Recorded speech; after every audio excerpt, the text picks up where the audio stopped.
Andrian adalah seorang investor yang sudah lama berkecimpung di dunia investasi.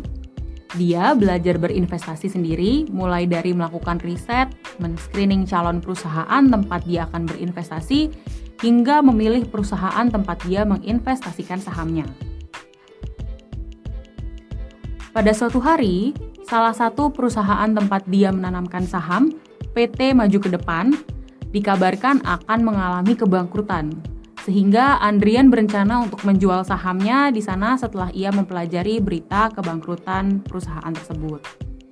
Kemudian ditambah dengan cerita dari teman-temannya yang sesama investor mengenai berita kebangkrutan PT Maju ke Depan. Hal ini semakin menguatkan pemikiran Andrian untuk menjual sahamnya di sana.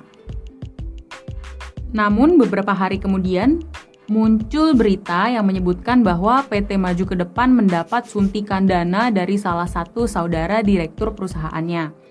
Berita tersebut juga menyebutkan bahwa PT Maju ke Depan akan dipastikan bangkit dari kebangkrutannya. Namun ketika Andrian mengetahui berita tersebut, dia memilih untuk tidak mempelajarinya lebih lanjut karena dia sudah percaya pada berita yang dia baca sebelumnya. Juga pada teman-temannya yang sering berbagi cerita mengenai dunia investasi dengannya sejak lama. Yang Andrian lakukan justru menghiraukan berita-berita tersebut dan memilih untuk menganalisa dan mencari informasi yang berkaitan dan menandakan kemungkinan kebangkrutan PT Maju ke Depan. Selain Andrian, kita juga punya Sinta, seorang workaholic yang tergila-gila dengan gaya hidup sehat. Sinta merupakan karyawan di divisi Research and Development di PT Maju ke Depan. Dia diminta oleh atasannya untuk mengerjakan sebuah market research project di mana ia diminta untuk menentukan tren lifestyle yang akan menjadi hits di tahun depan. Ia yakin bahwa fitness akan menjadi sebuah hits lifestyle di tahun depan. Hal ini dia yakini bukan hanya karena personal background dia yang merupakan seorang yang healthy lifestyle junkie, tapi juga karena dia selalu bergaul dan berbagi banyak cerita mengenai tren gaya hidup sehat dan pengalaman yang berkaitan dengan hal tersebut bersama teman-temannya yang berada di satu komunitas olahraga dengannya. Padahal, data yang ada di lapangan menyebutkan sebaliknya. Bukannya melakukan riset dan membuktikan hipotesis yang ada, Sinta justru sibuk mencari artikel dan data yang mendukung keyakinannya. Bahkan melakukan survei singkat kepada orang-orang di sekitar dia untuk menguatkan apa yang dia yakini. Bahkan, membuktikan bahwa kemungkinan fitness menjadi the next lifestyle in 2020 akurat. Jika di video sebelumnya kita sudah membahas soal statements dan argumen, maka di video kali ini kita akan membahas soal apa saja hambatan dalam proses berpikir kritis. Dari cerita Andrian dan investasinya tadi, juga Sinta dan healthy lifestyle-nya, kita bisa melihat bahwa meskipun Andrian dan Sinta adalah seseorang yang sudah lama berkecimpung di dunia yang mereka minati, ketika mereka dihadapkan pada kemungkinan bahwa apa yang mereka yakini di-challenge oleh fakta dan data yang ada, mereka justru berpikir dan mencari informasi untuk mendukung apa yang mereka yakini, dan terus melakukan hal yang bisa membuktikan bahwa keyakinan mereka itu akurat. Apa yang dilakukan Andrian dan Sinta ini kita sebut sebagai confirmation bias, salah satu hambatan dalam proses berpikir kritis. Confirmation bias dapat mempengaruhi cara berpikir kita, terutama yang berkaitan dengan decision making proses kita. Confirmation bias membuat kita memiliki tendensi untuk tidak menghiraukan informasi yang bersifat kontradiktif dengan apa yang kita yakini. Karena kita terlalu sibuk dan fokus dengan informasi yang mendukung opini kita, sehingga kita terlalu menitikberatkan kemampuan berpikir dan juga kemampuan untuk menginterpretasi sebuah masalah pada sesuatu yang kita yakini benar. Mengapa kita bisa mengalami confirmation bias? Hal ini dapat terjadi karena kita memiliki kecenderungan untuk membuktikan bahwa apa yang kita yakini itu benar. Dan kita juga tidak ingin jika apa yang kita yakini tersebut salah. Lalu bagaimana caranya agar kita terhindar dari confirmation bias? Ada beberapa cara yang bisa kita terapkan agar terhindar dari confirmation bias. Pertama, kita perlu membiasakan diri untuk menghindari membentuk opini terlalu dini, karena kita mulai memiliki opini yang spesifik mengenai sesuatu sedari awal, maka kita akan cenderung mencari opini pendukung yang bisa mengkonfirmasi apa yang kita yakini. Kedua, kita bisa membiasakan diri untuk mengkritisi pemikiran kita sendiri dengan cara mencari alternative point of view atau kemungkinan opini lainnya ketika kita memiliki opini spesifik mengenai sesuatu untuk membantu kita menjadi lebih kritis dalam berpikir. Ketiga, kita bisa melatih diri kita untuk memproses sebuah informasi tidak secara emosional atau melibatkan emosi, karena ketika kita mengolah informasi tidak dalam keadaan rasional, maka kemungkinan besar kita tidak dapat berpikir secara kritis dan terjebak dalam confirmation bias. Ketiga hal tadi dapat kita terapkan agar kita terhindar dari confirmation bias. Selain confirmation bias, hambatan lain yang sering dialami dalam proses berpikir kritis adalah kita cenderung jadi salah paham ketika kita dikritisi oleh orang lain. Sebagai contoh, ternyata selain menjadi seorang investor, Andrian teman kita tadi juga merupakan seorang pengusaha. Ia tertarik untuk membuka usaha kuliner. Tepatnya, ia ingin membuka sebuah restoran yang menghidangkan masakan khas Manado.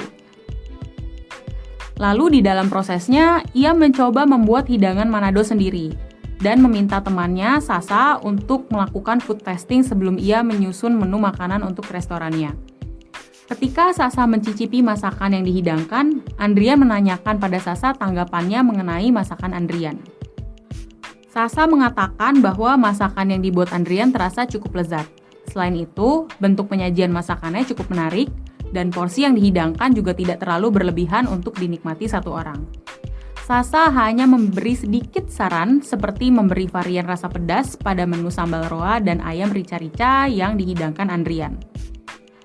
Lalu, bagaimana Andrian menanggapi respon yang diberikan Sasa? Ternyata, Andrian tidak merasa senang setelah mendengar komentar yang diberikan Sasa. Ia berpikir bahwa Sasa berkomentar demikian hanya karena Sasa berteman dengannya. Sehingga review makanan yang diberikan Sasa juga ditanggapi secara negatif oleh Andrian. Contoh lainnya, suami Sasa yang bernama Didi adalah salah satu karyawan di divisi marketing di perusahaan pantang mundur. Pada suatu hari, Didi diminta untuk mempresentasikan strategi pemasaran produk terbaru mereka yang telah dijalankan selama 2 minggu.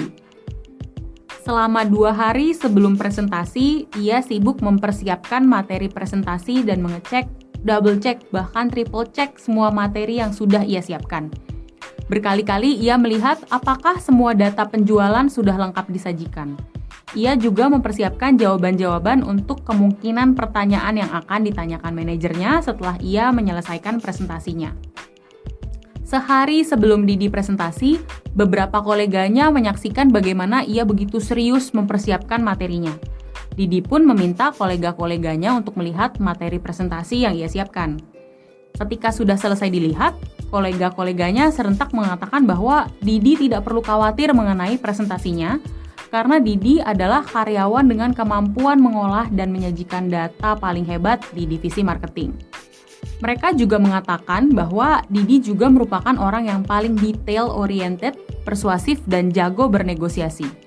Mereka hanya mengatakan bahwa Didi perlu mengurangi rasa khawatirnya yang dinilai agak berlebihan. Namun ketika Didi mendengar respon kolega-koleganya tersebut, ia justru merasa bahwa kolega-koleganya tidak serius memberi penilaian atas apa yang sudah ia persiapkan. Karena mereka sudah sering melihat bagaimana Didi menyampaikan presentasi.